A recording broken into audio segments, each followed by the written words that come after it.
Hello नमस्कार दोस्तों, जय सीताराम, जय बिहार। कैसे हैं आप लोग? आपका एक बार फिर से स्वागत है मेरे चैनल बीपीएससी वे स्वीटी में। दोस्तों, मैंने आपसे प्रॉमिस किया था कि मैं 2 महीने में आपको पीटी कवर कराने की पूरी कोशिश करूंगी और इसी के तहत जो हिस्ट्री के लिए सबसे बेस्ट बुक है एसके पांडे सर की बुक, वो मैंने आधुनिक भारत कंप्लीट कराने के लिए आज से सीरीज शुरू किया है दोस्तों।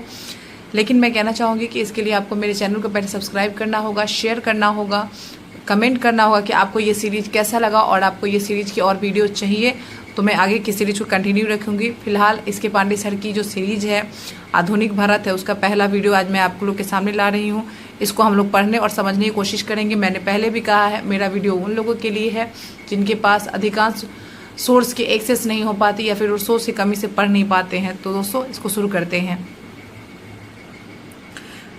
दोस्तों, सबसे पहले हम देखेंगे यूरोपीय कंपनियों का आगमन। ये बेसिकली सबने पढ़ा है, सबने देखा है इस चीज़ों को, लेकिन हम इस चीज़ को आज डिटेल में इसके पांडे सर के बुक से पढ़ने की कोशिश करेंगे। सबसे पहले हम देखते हैं कि प्राचीन काल में यूरोप, जो प्राचीन काल जो समय था, उस समय यूरोप और हमारे यहाँ जो था, यूरोप और भारत के बीच व्यापारिक संबंध यूनानियों के साथ आरंभ हुए। ठीक है, हम लोग और यूनानियों के साथ हमारे संबंध पहले शुरू हुआ। देखिए, मध्यकाल से यूरोप का भारत से व्यापार कई मार्गों से होता था दोस्तों। एक मार्ग, देखिए 2 मार्ग आपको याद रखना है। एक मार्ग फारस की खाड़ी से समुद्र तक जाता था और वहां से फिर इराक और तुर्की होकर जमीन के रास्ते आगे समुद्र के जरिए वेनिस और जेनेवा तक जाता था। दूसरा मार्ग यहाँ से लाल सागर से होकर मिस्र के सिकंदरिया तक थल मार्ग से होते हुए वेनिस और जिनेवा तक पहुंचता था। दोस्तों, यहाँ पे आपको बस 2 चीजें याद रखनी है। 2 मार्ग थे और वो 2 मार्ग कौन कौन से थे दोस्तों? तो पहला मार्ग था यहाँ से वो फारस की खाड़ी वाला मार्ग जो था, और दूसरा मार्ग जो था आपका लाल सागर से होकर जाता था। तो क्वेश्चन आपसे अराइज कर सकता है बीपीएससी यहाँ पे कि जो हमारे भारत प्राचीन काल में भारत और यूरोप के बीच व्यापार का 2 रास्ता था, वो कौन कौन रास्ता था? तो पहला था फारस का मार्ग, फारस की खाड़ी होके, और दूसरा लाल सागर होके। ठीक है, एक तीसरा रास्ता भी था दोस्तों, एक तीसरा रास्ता भी था, लेकिन वो कम प्रचलित मार्ग था। ठीक है, तो 2 मुख्य समुद्री मार्ग से आपको याद रखना है भारत और यूरोप के बीच। पहला फारस की खाड़ी से होकर और द्वितीय लाल सागर से होकर। अब इसमें देखना है कि कौन ज्यादा प्रचलित था।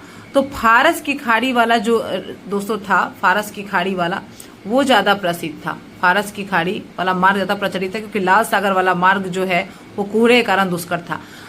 चूंकि आप पीटी में स्टेटमेंट वाइज क्वेश्चन पूछे जाते हैं, इसीलिए आपको फैक्ट वाइज क्वेश्चन से ज्यादा आपको डिटेल में चीजें पढ़ने की आवश्यकता है। इसीलिए मैंने इस बुक की सीरीज लॉन्च की है आपके लिए। नेक्स्ट नंबर पे, एशिया का अधिकांश व्यापार जो पहले होता था वो अरब वासियों के हाथ में था। ठीक है, जबकि भूमध्य सागरीय और यूरोपीय और इतालवीय व्यापार के हाथ में था। देखिए, 2 चीजें होती थी। जो अधिकांश व्यापार हो रहा था उस समय, वो एक तो हो रहा था, एक तो एशिया का व्यापार अरब के लोगों के हाथ में था, और भूमध्य सागरीय और यूरोपीय व्यापार इटली के नागरिकों व्यापारियों के हाथ में था। ये आपको याद रखना है।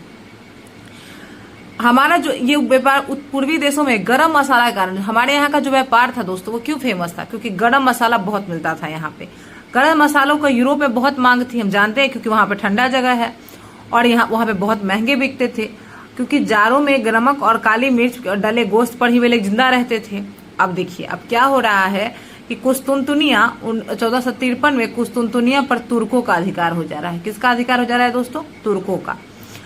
इस कारण पूर्वी और पश्चिमी देशों के मध्य संपर्क स्थापित करने वाले मार्ग तुर्कों के अधीन आ जाते हैं और यूरोप के व्यापारियों को अपने साम्राज्य से होकर पूर्वी देशों से व्यापार करने की सुविधा देने से इनकार कर देते हैं। देखिए, 1453 में एक ट्विस्ट आता है, जब कुस्तुनतुनिया पर तुर्क अधिकार कर लेते हैं और अपने पूर्वी और पश्चिमी देशों, जो कि भारत भी उसमें आता है, उन देशों के साथ संपर्क स्थापित करने वाले मार्ग भी तुर्कों के अधीन आ जाते हैं और उन्होंने यूरोप के व्यापारियों को रोक दिया इसमें आने से। आगे चल के हम दोस्तों देखते हैं कि अब वेनिस और जिनेवा के व्यापारी यूरोप और एशिया के बीच व्यापार का एक अधिकार कर लिया था पहले। ठीक है, इस कारण अब जो यूरोप के नवीन राष्ट्र बने, ठीक है, और स्पेन और पुर्तगाल, अब वो लोग, उनके लिए कोई व्यापार का मार्ग ही नहीं बचा था। ठीक है, इसीलिए गरम मसाले के महत्व और भारत के विख्यात वैभव के लोभ से पूरब के साथ व्यापार करने को लेकर ये लोग लालायित थे। इसीलिए पश्चिमी यूरोप के नवीन राज्यों ने भारत और इंडोनेशिया के मसाला द्वीपों तक पहुंचने के लिए अपेक्षाकृत कम जोखिम भरे मार्ग ढूंढने प्रारंभ कर दिए।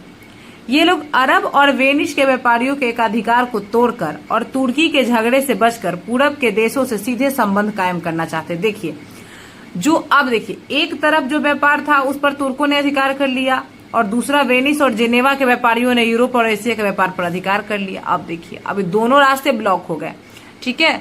तो अब ये दोनों रास्ते जब ब्लॉक हो गए तो आपके पास क्या बचता है, तो आपके पास अब जो नए राष्ट्र बने पुर्तगाल और स्पेन करके, अब उनको भी लालच आ रहा था भारत और इंडोनेशिया के मसाला द्वीपों पर। तो उन्होंने अब अपना एक ऐसा रास्ता ढूंढना शुरू किया जिससे कि कम और आसान तरीके से यहाँ पे इन देशों संबंध कायम हो सके। अब ये सारे जो घटनाक्रम हो रहे थे उनके पीछे एक सबसे महत्वपूर्ण था 15वीं सदी में जहाजरानी निर्माण। देखिए दोस्तों, जहाजरानी का निर्माण हो गया तभी ये नए राष्ट्रों का जो खोज है वो संभव हो पाया और इसीलिए नौ परिवहन विज्ञान में महान प्रगति हुई। यूरोप के पुनर्जागरण ने से जो है पश्चिमी यूरोप के लोगों में उद्यम की भावनाएं ये पैदा कर दी थी। तो पूछ लेगा आपसे कि क्यों पुर्तगाल और स्पेन जैसे नए देशों ने भारत मतलब पूर्वी एशिया के देशों में मसाला द्वीपों को ढूंढना क्यों आरंभ कर दिया। तो एक तो आपको गरम मसाला का खोज है, आपको पता है। दूसरा चीज दोस्तों ये है कि 15वीं सदी में जहाजरानी निर्माण हो गया था।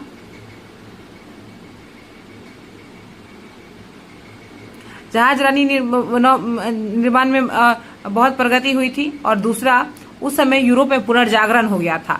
इसके कारण लोगों में उद्यम की भावना पैदा हो गई थी।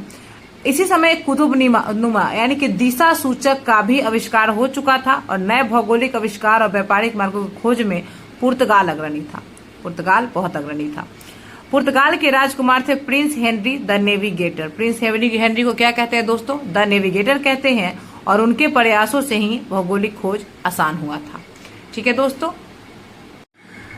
दोस्तों पुर्तगालियों और स्पेन वासी जो थे भौगोलिक खोजों में इन्होंने नए युग का आरंभ किया। ठीक है, और इसमें पुर्तगाली नाविक पहला था बार्थोलोमियो डियाज। ये 1487 में उत्तर मासा अंतरिक्ष की खोज में निकला। कब? 1487 आपको याद रखना है। और ये तो खोज नहीं पाया और ये पहुंच गया यहाँ पे जो उत्तर मासा अंतरिक्ष, चूंकि निकला था भारत की खोज करने, लेकिन खोज करने के पहुंच गया किसका? उत्तर मासा अंतरिक्ष की। और इसका नाम इसने रख दिया तूफानी अंतरिक्ष। बहुत बार पूछा जाता है इसको। अब उसके बाद निकलता है कोलंबस 1494 में और ये स्पेन का निवासी था और ये भारत को खोजने निकला था, लेकिन पहुंच कहाँ गया? पहुंच गया अमेरिका। ठीक है, अब आता है तीसरा वास्को डिगामा आता है और इसने उत्तर मासा अंतरिक्ष का चक्कर काटकर भारत पहुंचने में सफलता पा ली। इन समस्त नवीन खोजों का उद्देश्य दोस्तों आपको पता ही है, उद्देश्य इसका एक ही है कि व्यापारिक मार्गों की जानकारी प्राप्त करना और आर्थिक लाभ कमाना। ठीक है, अब देखते हैं कि भारत का जो मलाबार तट था, अब भारत में कुछ प्रसिद्ध बंदरगाह थे उस समय। ठीक है, एक तो मलाबार तट पर कालीकट था, कोचीन था, गुजरात में सूरत, भड़ौच, कैम्बे, ये सब बंदरगाह थे। तो आपको इसमें ध्यान में रखना है। यहाँ पे दोस्तों बंदरगाह पश्चिमी देशों के साथ भारत का जो भी व्यापार होता था उनके ये बंदरगाह प्रमुख केंद्र थे। ठीक है, दक्षिण पूर्व एशिया का जो देश थे उसमें मसाले, रेशम, चीनी मिट्टी, लाख इत्यादि जो वस्तुएं मालाबार तट पर लाई जाती थी और यहाँ से लाल सागर और फारस की खाड़ी होकर इन्हें पश्चिमी देशों में भेजा जाता था दोस्तों। ठीक है, पश्चिमी देशों में जो भारत से चीजें भेजी जाती थी उसमें सबसे प्रमुख जो चीजें थी वो थी सूती कपड़ा, नील मसाला और जड़ी बूटियां। उस समय गुजरात में भारी मात्रा में सूती कपड़े का निर्यात भी होता था। अब देखिए दोस्तों 1500 के लगभग भारत के समूचे व्यापार पर नियंत्रण करने वाला प्रमुख समुदाय था कोरोमंडल का चेटियार समुदाय। क्या था? चेटियार समुदाय फ्रॉम कोरोमंडल। इसके अलावा बंगाल की खाड़ी के समूचे क्षेत्र पर और मलक्का के तक के जो महत्वपूर्ण भूमिका निभाते थे उसमें एक अन्य व्यापारी व समुदाय था चूलिया मुसलमान। तो आपको चूलिया मुसलमान और चेटियार समुदाय याद करना है। जब पुर्तगाली भारत में आए उस समय तक इनका समुद्री मार्गों पर अपना प्रभुत्व था दोस्तों। अब इसके बाद हम करते हैं कि चूंकि भारत में सबसे पहले पुर्तगाली आए थे, उसके बाद आपको डच आए थे, उसके बाद अंग्रेज आए थे, डेनिश आए थे, फ्रांसीसी आए थे। तो सबसे पहले हम देखेंगे पुर्तगीज की, पुर्तगाली सबसे पहले हमारे यहाँ आए हैं तो उनको देखते हैं। चूंकि आप जानते हैं कि भारत की खोज किसने की है, चूंकि भारत पहले से था लेकिन भारत की यूरोपीय देशों के द्वारा किसमें की खोज की गई है, तो वो किया था सबसे पहले पुर्तगाली ने, इसीलिए पुर्तगाली सबसे पहले भारत आए। उत्तर मासा अंतरिक्ष का चक्कर काटते हुए अब्दुल मजीद नामक एक गुजराती पथ प्रदर्शक था, उसने जो है वास्को डिगामा का पथ प्रदर्शन किया और वो 17 मई 1498 को कालीकट के प्रसिद्ध बंदरगाह कप कडाबू नामक स्थान पर वास्को डिगामा ने अपना बेड़ा उतारा। कप कडाबू नामक स्थान था दोस्तों। ठीक है, कालीकट में जो अरब व्यापारी पहले से व्यापार कर रहे थे उनका वास्को डी गामा के प्रति अच्छा व्यवहार नहीं था, लेकिन हिंदू राजा जो वहां पे शासन कर रहा था, जिसकी उपाधि थी जमोरिन, ठीक है, नाम नहीं था, उपाधि थी, उसने उसका हार्दिक स्वागत किया और उसे मसाले और जड़ी बूटी इत्यादि ले जाने की अनुमति दी। अब देखिए, अब जब यहाँ से कहानी यही शुरू होती है, जब यहाँ से जाता है वास्को डी गामा तो उसको यात्रा व्यय काटने के बाद भी 60 गुना लाभ होता है, ठीक है, अपने व्यापार से। तो जिसको 60 गुना लाभ होगा दोस्तों, क्या वो वापस नहीं आएगा? बिल्कुल आता है वास्को डी गामा। और कुछ इतना लाभ हुआ कि इस पुर्तगाल की राजधानी लिस्बन कुछ समय के लिए सारे यूरोपीय व्यापार का केंद्र बन गई, इतना लाभ हुआ उसको। और इसी समय पुर्तगाल का शासक था मैनुअल प्रथम, उसको वाणिज्य प्रधान की उपाधि दी गई। आपसे पूछ सकता है कि किस पुर्तगाली शासक को वाणिज्य प्रधान की उपाधि दी गई, तो मैनुअल प्रथम। 1500 में इस पेड्रो अल्वारेज कैबरल के नेतृत्व में द्वितीय पुर्तगाली अभियान कालीकट पहुंचा। इसने कालीकट बंदरगाह पर एक अरबी जहाज पकड़कर जमोरिन को उपहार स्वरूप भेंट किया। देखिए दोस्तों, मैंने कहा था अब तुरंत, आप जानते ही हैं कि अब तुरंत आएगा, क्योंकि एक बार उसको बहुत फायदा हो गया है। तो दूसरा पुर्तगाली अभियान आता है कब? 1500 में। पूछ देगा दूसरा पुर्तगाली अभियान कब आया? 1500 में। और कौन लाया? पेड्रो अल्वारेज कैबरल के नेतृत्व में, ठीक है। अब आता है 1502। 1502 में वास्को डी गामा फिर से भारत आता है। कौन आता है? वास्को डी गामा फिर से भारत आता है। 1503 में पुर्तगालियों ने कोचीन में अपनी पहली फैक्ट्री बनाई। Very important, Vasco D gamma का भारत आना भी और पुर्तगालियों का कोचीन में अपनी फैक्ट्री लगाना, ये दोनों चीजें बहुत इंपॉर्टेंट है। 3 में कोचीन में और 5 में उन्होंने कन्नूर में अपनी दूसरी फैक्ट्री बनाई। तो पुर्तगालियों की फैक्ट्री 1503 में कोचीन, 1505 में कन्नूर। 1505 में ही फ्रांसिस्को डी अल्मेडा भारत में पुर्तगाल का प्रथम वायसराय बनकर आता है, ठीक है। प्रथम वायसराय बनकर कौन आया? Francisco de Almeida. अब देखते हैं कि अब जो पुर्तगालियों ने जो भारत और यूरोप के बीच जो मार्ग खोजा था, उसको खोजने के पीछे आर्थिक कारण तो थे ही, लेकिन कुछ धार्मिक कारण भी थे। इनका क्या था कि ये अपने अरब और यूरोपीय प्रतिस्पर्धियों से अपना, वेनिस और जेनेवा के व्यापारियों से अपना व्यापार को समृद्ध कर रहे थे, लेकिन धार्मिक कारणों में इनका कारण ये था कि अफ्रीका और एशिया की जनता को ईसाई बनाकर तुर्कों की और अरबों की बढ़ती हुई शक्ति को संतुलित करना इनका लक्ष्य था, ठीक है।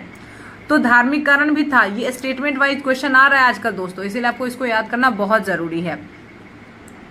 बात करते हैं, इसका पहला गवर्नर आ गया है फ्रांसिस्को डी अल्मीडा। अब उसके बारे में बात करते हैं। पहले इसका देख लेते हैं, 1505 से 1509 तक रहा था। ये प्रथम पुर्तगाली गवर्नर बनाया गया था। उसे सरकार की ओर से निर्देश था कि वो भारत में ऐसे पुर्तगाली दुर्ग बनाए जिसका लक्ष्य सुरक्षा न होकर हिंद महासागर के व्यापार पर पुर्तगाली नियंत्रण स्थापित करना हो। यानी कि इसको क्लियर इंडिकेशन वहां से मिल गया था कि इसको शासक बनना है। इस प्रकार अल्मीडा का मूल उद्देश्य शांतिपूर्ण व्यापार करना था। उसकी नीति ब्लू वाटर पॉलिसी, आपसे डायरेक्ट क्वेश्चन पूछता है कि ब्लू वाटर पॉलिसी किसकी है, तो फ्रांसिस्को डी अल्मीडा की है, अर्थात शांत जल की नीति। अल्मीडा 1508 में अपना मुस्लिम नौसैनिक बेड़ा, संयुक्त रूप से मुस्लिम नौसैनिक बेड़ा जिसमें कि गुजरात, मिस्र और तुर्की सम्मिलित होते हैं। तो कौन कौन? गुजरात, मिस्र और तुर्की सम्मिलित होते हैं। तो 1508 में अल्मीडा उनको चौल के निकट हराता है, ठीक है, और जिसमें यह पराजित होता है और उसका पुत्र मारा गया। लेकिन अपनी वापसी के पूर्व 1509 में इसने संयुक्त मुस्लिम नौसैनिक बेड़े को पराजित किया और इस विजय से एशिया में ईसाई जगत की नौसैनिक श्रेष्ठता स्थापित हुई। देखिए 1508 वाले में तो अल्मीडा 1508 वाले में अल्मीडा तो हार जाता है ये संयुक्त नौसैनिक बेड़े से, इसका पुत्र भी मारा जाता है। लेकिन 1509 में अपना बदला लेता है ये और इनको पराजित कर देता है संयुक्त मुस्लिम नौसैनिक बेड़े को, और इस तरीके से ईसाई जगत की नौसैनिक श्रेष्ठता को ये साबित करता है। 16वीं शताब्दी में हिंद महासागर पुर्तगाली सागर के रूप में परिवर्तित हो गया था दोस्तों। अब हम बात करते हैं Francisco de Albuquerque. Francisco de Albuquerque की बात करें तो ये 1509 से 1515 तक रहा। 1509 से 1515 तक रहा। अल्मीडा के बाद अल्बुकर्क गवर्नर बना। इसे भारत में पुर्तगीज शक्ति का वास्तविक संस्थापक मानता है। अल्मीडा तो आया, लेकिन उसके बाद वास्तविक शक्ति इसका संस्थापक कौन माना जाता है? अल्मीडा को माना जाता है। इसने कोचीन को अपना मुख्यालय बनाया। किसने? अब जब अल्मीडा आया तो कोचीन क्या बन गया? मुख्यालय बन गया, ठीक है। 1510 में अल्बुकर्क ने बीजापुर, वेरी इंपॉर्टेंट दोस्तों, बीजापुर के आदिल शाही सुल्तान थे, उनसे गोवा छीन लिया। किसका छीन लिया? गोवा छीन लिया, ठीक है दोस्तों। और गोवा की विजय ने दक्षिण पश्चिम समुद्र तट में पुर्तगाली नौसैनिक पूर्वता की मुहर ला दी। अब देखिए गोवा छीना किससे छीना, तो बीजापुर के आदिलशाही सुल्तान से गोवा छीन लिया, 1510 में छीना, आपको याद रखना है। अब नौसैनिक श्रेष्ठता साबित हो गई इनकी। इसके साथ ही भारत में क्षेत्रीय पुर्तगाली राज्य की भी स्थापना हुई। अल्बुकर्क ने 1511 कब 1511 में एशिया की महत्वपूर्ण मंडी मलक्का, एशिया की मंडी कहते थे उसको, ठीक है, याद रखिए, मलक्का पर नियंत्रण स्थापित कर लिया। 1511 में फारस की खाड़ी के मुख पर स्थित हरमुज पर भी उसका अधिकार 1515 में हो गया। Very important. 1510 गोवा, 1511 मलक्का और 1515 पर हरमुज पर अधिकार कर लिया। अब ये तीनों सामरिक दृष्टि से बहुत महत्वपूर्ण थे, किंतु बार बार प्रयास करने पर भी पुर्तगाली अदन पर अधिकार नहीं कर सके। अब पूछेगा कि किस पर अधिकार नहीं कर सके, तो वो है अदन पर नहीं कर सके, जो लाल सागर के व्यापार पर नियंत्रण की कुंजी थी। लाल सागर में जो भी व्यापार होता था उसमें अदन जो थी वो कुंजी थी, लेकिन इस पर पुर्तगाली अधिकार नहीं कर पाए। अल्बुकर्क भारत में अस्थायी पुर्तगीज आबादी बसाना चाहता था, इसीलिए उसने स्वदेशवासियों को भारतीय स्त्री से विवाह करने के लिए प्रोत्साहित किया। देखिए एक बहुत ही इंपॉर्टेंट है, भारतीय स्त्रियों से विवाह की नीति किस गवर्नर ने अपनाई थी, तो पुर्तगाली गवर्नर ये अल्फांसो डी अल्बुकर्क ने। अल्बुकर्क अपने देश सती प्रथा को भी बंद कराया था। इसने कुछ काम किया था, भारतीय स्त्रियों से विवाह करना, अल्बुकर्क सती प्रथा बंद करवाना, परंतु उसकी नीति की सबसे बुरी बात ये थी कि वो मुसलमानों को तंग करता था, मुसलमानों को बहुत तंग करता था, और जो भी वफादारी के साथ पुर्तगीज की सेवा में रहे। 1515 में उसकी मृत्यु हो गई। 1515 में किसकी मृत्यु होती है, अल्फांसो डी अल्बुकर्क को, ठीक है। और इस तरह से लेकिन जब तक ये मरा तब तक पुर्तगीज की स्थिति बहुत अच्छी हो गई थी। अब इसके बाद अल्फांसो डी अल्बुकर्क के बाद आता है नीनो डी कुन्हा। ये जो मतलब जो महत्वपूर्ण है वो है 1529 से 1538, 1529 से 1538 से भी महत्वपूर्ण रहा है, इसलिए इसकी चर्चा की गई है। अल्बुकर्क के बाद सबसे प्रमुख पुर्तगाली गवर्नर था। 1530 में सरकारी कार्यालय कोचीन जो थी बनी हुई थी उससे हटाकर गोवा कर लिया, और इस प्रकार गोवा भारत में पुर्तगाली राज्य की औपचारिक राजधानी बन गई। तो भारत में पुर्तगाली राज्य की औपचारिक राजधानी कौन है, गोवा, और किसने बनाया था, तो नीनो डी कुन्हा ने। अब मद्रास के निकट इसे सेंथोम और बंगाल में हुगली में इसने पुर्तगाली बस्ती स्थापित, किसने, नीनो डी कुन्हा ने। और आगे भी पुर्तगाली वाणिज्य का विकास किया। 1534 में बेसिन पर और 35 में दीव पर अधिकार कर लिया। वेरी इंपॉर्टेंट है दोस्तों, आपको ये सब डेट याद रखना है। बेसिन पर 34 में और दीव पर 35 में। गुजरात के शासक बहादुर शाह से बेसिन के विषय में समझौता तो इसका हो गया था, लेकिन वहां दीवार खड़ी करने के प्रश्न पर बहादुर शाह से पुर्तगालियों का झगड़ा हो गया। इस झगड़े में बहादुर शाह समुद्र में गिरकर डूब गया।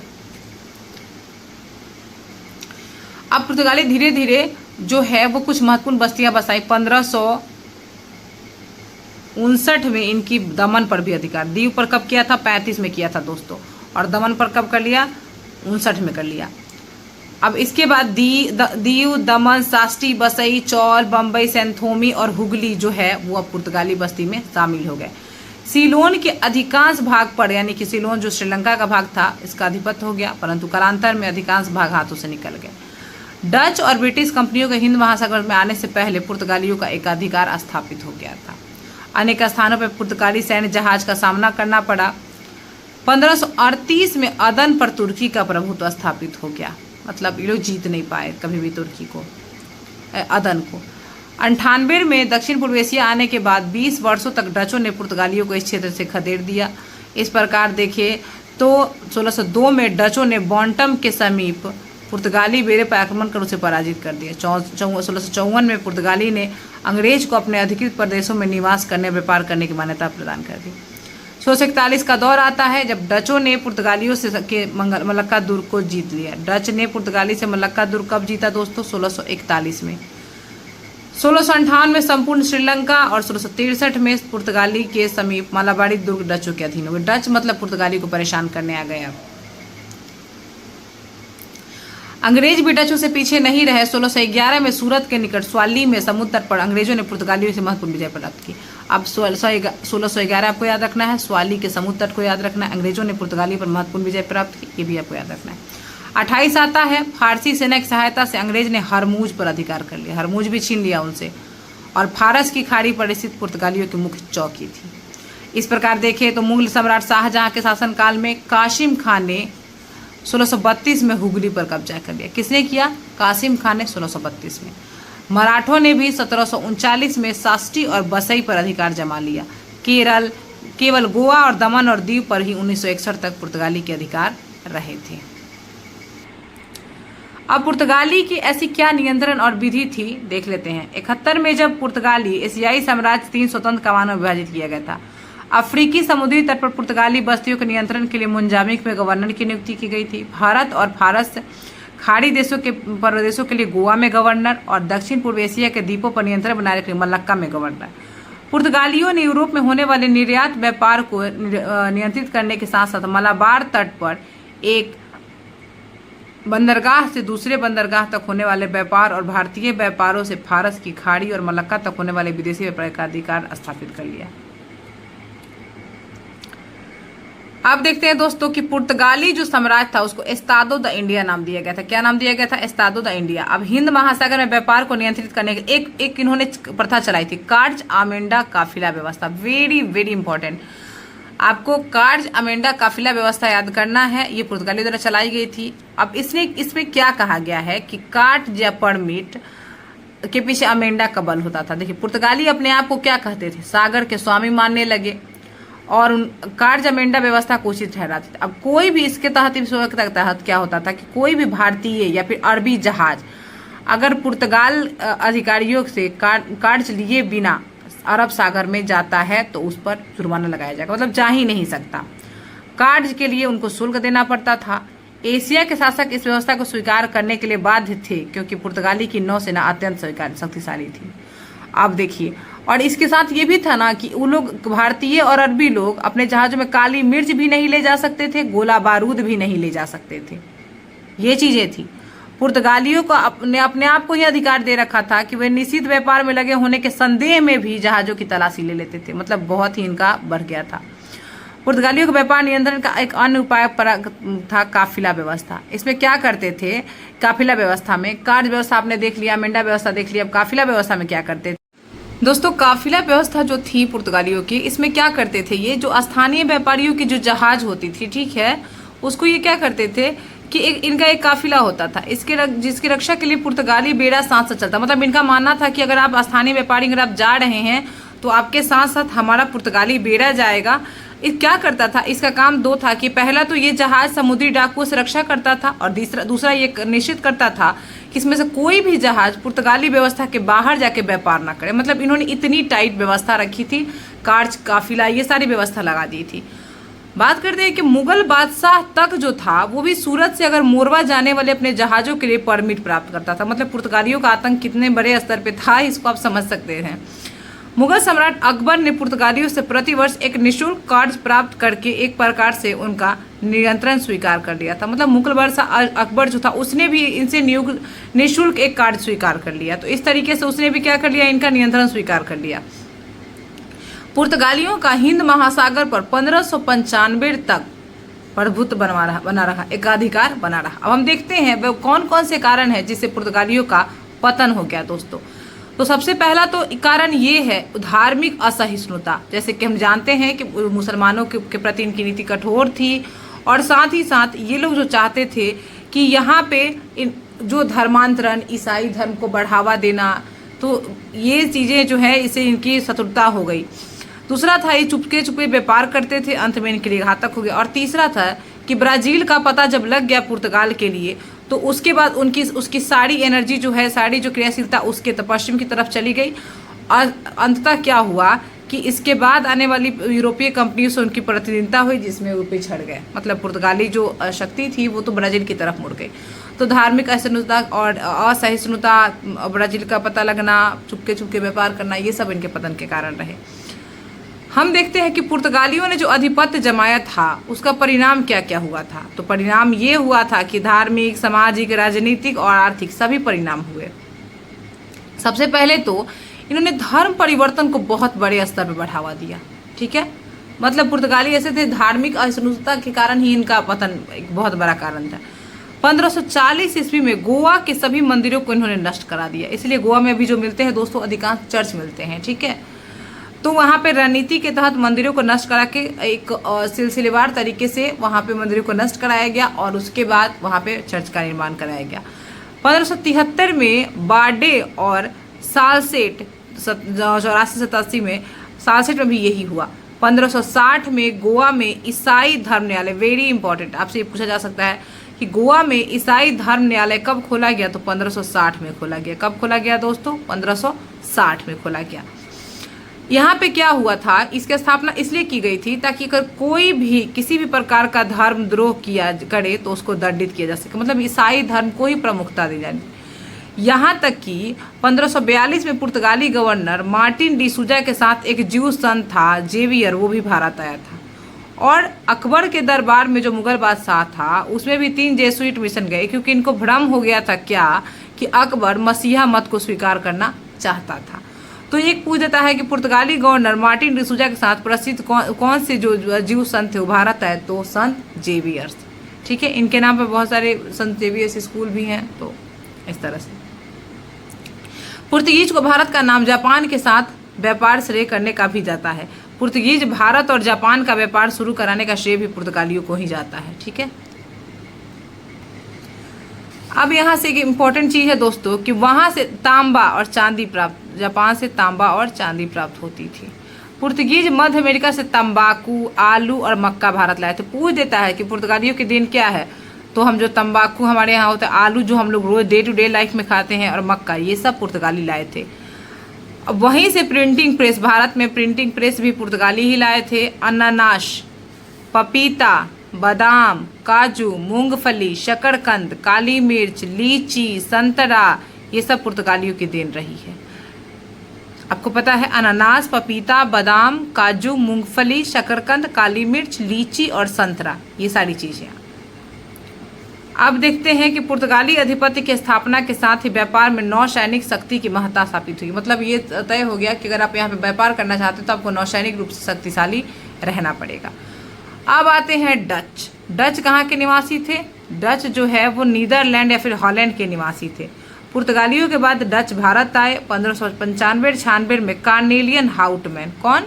कार्नेलियन हाउटमैन एक के नेतृत्व में डच अभियान भारत दल पूर्वी जगत पहुंचा। सुमात्रा पहुंचकर बॉन्टम के राजा के साथ संधि करने में इस दल ने सफलता प्राप्त की। किसके नेतृत्व में आया था? कार्नेलियन हाउटमैन के नेतृत्व में। ठीक है, 1595 से 1601 के बीच डचों ने पूर्वी जगत की ओर 15 समुदाय की यात्रा की और हार के हम लोग को क्या याद रखना है, 1602 में विभिन्न डच कंपनियों को एक साथ मिलाकर United East India Company of Netherlands के नाम से एक विशाल व्यापारिक संगठन की स्थापना की गई। ठीक है, इसी कंपनी का मूल नाम क्या था? वीओसी, विरांजे ओस्टो इंडीज कंपनी। ठीक है, कंपनी की देखरेख के लिए 17 व्यक्तियों का एक बोर्ड बनाया गया था। यह बोर्ड डच सरकार के अनुसार कंपनी का संचालन करता था। ठीक है, कंपनी की जो प्रारंभिक पूंजी थी 65 लाख गिल्डर थी। कंपनी को हॉलैंड सरकार द्वारा 21 वर्षों के लिए भारत और पूर्वी जगत के साथ व्यापार करने और आक्रमण और विजय करने संबंध में व्यापक अधिकार दिए गए थे। ओम प्रकाश जो डच व्यापार के विशेषज्ञ माने जाते हैं के अनुसार आरंभिक चरण में डच मूल रूप से काली मिर्च तथा अन्य मसालों के व्यापार तक ही रुचि रखते थे। ये मसाले मूलतः इंडोनेशिया से मिलते थे, इसीलिए डच कंपनी का प्रमुख केंद्र कहाँ बन गया था? इंडोनेशिया में। 1605 में डचों ने पुर्तगीज से अम्बायना ले लिया। कौन सा जगह ले लिया? अम्बायना। और धीरे धीरे मसाला द्वीप पुंज इंडोनेशिया से उन्हीं को हराकर अपना प्रभाव स्थापित कर लिया। जकार्ता को जीता उन्होंने डचों ने 1619 में, और इसके खंडहरों पर बैटेविया नगर बसाया। वेरी इंपॉर्टेंट, बैटेविया नगर किसने बसाया था दोस्तों? तो बैटेविया नगर बसाया था डचों ने। बैटेविया नगर किसने बसाया था? डचों ने। किसके खंडहर पर?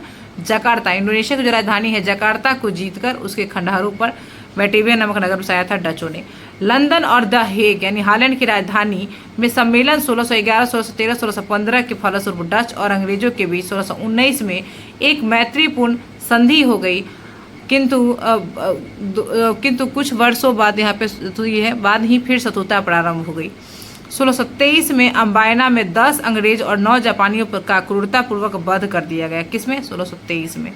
तो अम्बायना नरसंहार एक फेमस है। कौन सा? अम्बायना नरसंहार। तो अम्बायना नरसंहार बेसिकली क्या हुआ था कि डचों के द्वारा 1623 में अम्बायना में 10 अंग्रेजों और 9 जापानियों का वध कर दिया गया था।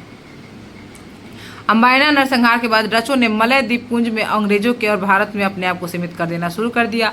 डचों का भारत में व्यापारिक केंद्र सिमटने लगा और पूर्व एशिया में बैटेविया में केंद्रित, मतलब अपने आप को उन्होंने यहाँ से काटना शुरू कर दिया और वहाँ पे अपने आप को ये मतलब विकसित करना शुरू कर दिया।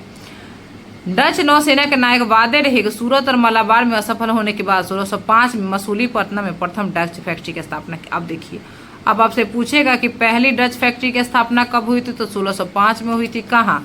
मसूलीपट्टनम में हुई थी। ठीक है, अब इसकी स्थापना की किसने थी, तो वादर हेग ने। कौन थे? Whether Hague. अब कहाँ किया था, तो मसूलीपट्टनम में। और दूसरी डच फैक्ट्री पेट्रोपोली यानी फेतोपोली, जो कि निजामपट्टनम में स्थापित किया गया था। ठीक है, ये आपको 1610 में डचों ने चंद्रगिरी के राजा के साथ समझौता करके पुलिकट में एक अन्य फैक्ट्री की स्थापना की और मुख्यालय बनाया अपना। डचों ने अपने स्वर्ण सिक्के पैगोडा भी ढाले और 1616 में सूरत में और 1641 में बिमलीपट्टनम में फैक्ट्रियों की स्थापना की। तो डच फैक्ट्री 1605 में पहली बार स्थापित हो रही है। कहाँ? मसूलीपट्टनम में, वादर हेग के नेतृत्व में। दूसरी पेतोपोली में स्थापित हो रही है 1610 में। तीसरी जो है पुलिकट में स्थापित हो रही है, वहाँ पे मुख्यालय बनता है और डचों ने अपने यहाँ स्वर्ण पैगोडे ढाले हैं। और इसी तरह से 1616 में सूरत में और 1641 में बिमलीपट्टनम में फैक्ट्रियों की स्थापना होती है। बंगाल में प्रथम डच फैक्ट्री की स्थापना कब होती है? पिपली में होती है। बंगाल में पहली डच फैक्ट्री पिपली में 1627 में। क्वेश्चन पूछा जा सकता है 1627 में बंगाल में जो पिपली में है वहाँ पे प्रथम डच फैक्ट्री की स्थापना होती है। 1653 में हुगली के निकट चिंसुरा में डचों ने अपनी कोठी स्थापित की। बंगाल में अंग्रेजों की तरह डचों को भी अपनी फैक्ट्री की किलेबंदी करने की आज्ञा मिली थी। चिंसुरा के जो डच किला उसको गुस्तावसु फोर्ट कहा जाता था। क्या कहा जाता था? गुस्तावसु। Very important. स्थापना कब हुई थी? 1653 में। 1658 में डचों ने कासिम बाजार, बालासोर, पटना और नेगापट्टनम में अपनी फैक्ट्रियाँ स्थापित की। 1658 में। 1660 में गोलकुंडा में डच फैक्ट्री स्थापित हुई। 63 में कोचीन में भी फैक्ट्री स्थापित हुई। कोचीन में मुट्टा शासन से डच कंपनी ने विशेष व्यापारिक सुविधाएं प्राप्त की थी। कौन सा शासन से? मुट्टा। जिसमें सबसे महत्वपूर्ण थी पुराकर और करंगानूर के बीच के क्षेत्र में काली मिर्च का एकाधिकार। कहाँ मिला था? पुराकर और करंगानूर के बीच एकाधिकार मिला था। औरंगजेब ने 1664 में डचों को 31.5% वार्षिक चुंगी पर बंगाल, बिहार और उड़ीसा में व्यापार करने का अधिकार दे दिया था। 1690 में ईस्वी में पुलिकट के स्थान पर नेगापट्टनम को डच गवर्नर का मुख्यालय बनाया गया। ठीक है, ये सब चीज़ें उतनी इम्पोर्टेंट नहीं है दोस्तों। अब देखते हैं मालाबार तटवर्ती प्रदेशों में कोचीन, करानूर और वेनगुर्ला डचों ने के व्यापारिक केंद्र थे। डच फैक्ट्रियों के प्रमुखों को फैक्टर कहा जाता है। ये इंपॉर्टेंट। डच फैक्ट्री के प्रमुख को क्या कहा जाता था? फैक्टर कहा जाता था। डचों ने मसालों के स्थान में भारतीय कपड़ों, जैसे पुर्तगाली जो थे वो मसालों पर, लेकिन डचों ने कपड़ों के निर्यात पर अत्यधिक महत्व दिया। कपड़े कोरोमंडल तट, बंगाल और गुजरात से निर्यात किए जाते थे। माल के स्तर को बनाए रखने और निम्न कोटि के माल की सप्लाई को रोकने के लिए 1650 के दशक में डच कंपनी ने कासिम बाजार में स्वयं की रेशम की चक्री स्थापित की। Very important question. किसने अपनी रेशम की चक्री स्थापित की थी? तो डचों ने स्थापित की थी कासिम बाजार में। कब? 1650 में, जिसमें लगभग 3000 कारीगर को वेतन पर रखा गया था। ओम प्रकाश के अनुसार यह प्रयास आधुनिक उत्पादन व्यवस्था के प्रारंभ की दृष्टि से उल्लेखनीय था। किसने? डचों का प्रयास। डचों द्वारा निर्यात की जाने वाली अन्य वस्तुओं में उत्तर प्रदेश और मध्य प्रदेश से नील, मध्य भारत से कच्चा रेशम, बिहार और बंगाल से सोडा और नमक, गंगा घाटी से अफीम और बंगाल से कच्चा रेशम था। भारत से भारतीय वस्तु को निर्यात की वस्तु बनाने का श्रेय डचों को ही जाता है। 1759 में अंग्रेजों का बेदरा का युद्ध होता है, बैटल ऑफ बेदरा, और इस युद्ध में डच पराजित हो जाते हैं। इस पराजय में भारत में उनकी शक्ति समाप्त कर दी। डच भारत में व्यापारिक स्वार्थों से प्रेरित होकर आए थे। डच व्यापारिक व्यवस्था अर्थात कार्टल पर आधारित थी। डच की व्यापारिक व्यवस्था भी इस प्रकार, इस व्यवस्था का उल्लेख 1622 में दस्तावेज में किया गया है, जिसमें नेगापट्टनम के डच गवर्नर और 6 तेलुगु व्यापारियों के बीच समझौते के विषय में स्पष्ट रूप से लिखा गया है। डच कंपनी में साझेदारों को जितना अधिक लाभ दिया जाता था वाणिज्य इतिहास में रिकॉर्ड माना जाता है। सबसे ज़्यादा लाभ किसको दिया जाता था? वाणिज्य डच कंपनी में। कंपनी 200 वर्ष के इतिहास में डच कंपनी औसत रूप से 18% लाभांश दिया था।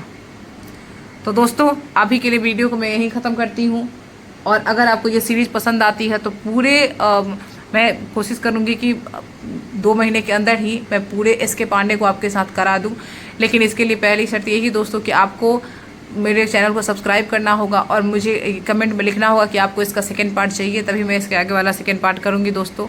ये अगर बुक आप पढ़ते हैं तो इससे आपको 75% तक जो हिस्ट्री की जो मतलब क्वेश्चन जो आते हैं वो आपको बीपीएससी में सॉल्व हो जाएंगे दोस्तों। तो इसके लिए आपको मेरे साथ जुड़े रहना होगा, मुझे मेरे चैनल को सब्सक्राइब करना होगा। तब तक के लिए जय सीताराम, जय बिहार।